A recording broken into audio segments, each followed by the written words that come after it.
For today's activity, you're going to be doing some practice and some reinforcement of these different epithelial tissues.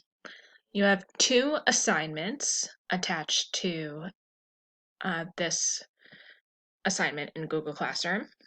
The first is a chart about special features of epithelial tissue. It might be helpful for you to have your notes out as you complete this, but all you're going to do is you are going to open up the document.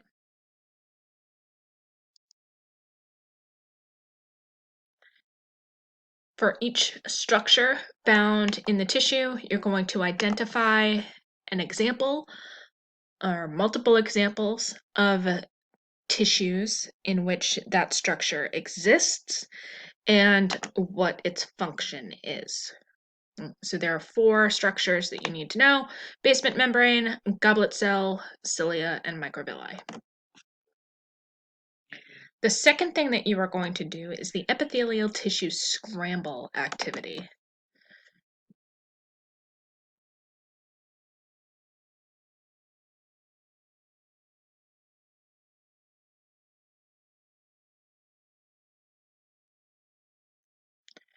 So here we have some names of tissues, we have descriptions of tissues, we have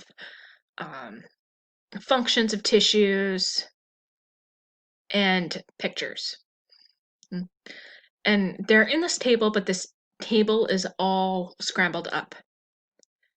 So what you are going to do is you are going to copy and paste the stuff in these boxes in order to make a completed table with the tissue names, descriptions of what they look like, functions, locations in the body, and a picture.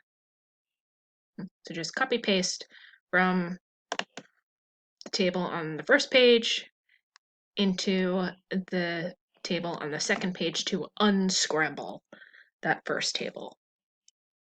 If you have any questions on either of these assignments, please feel free to send me an email.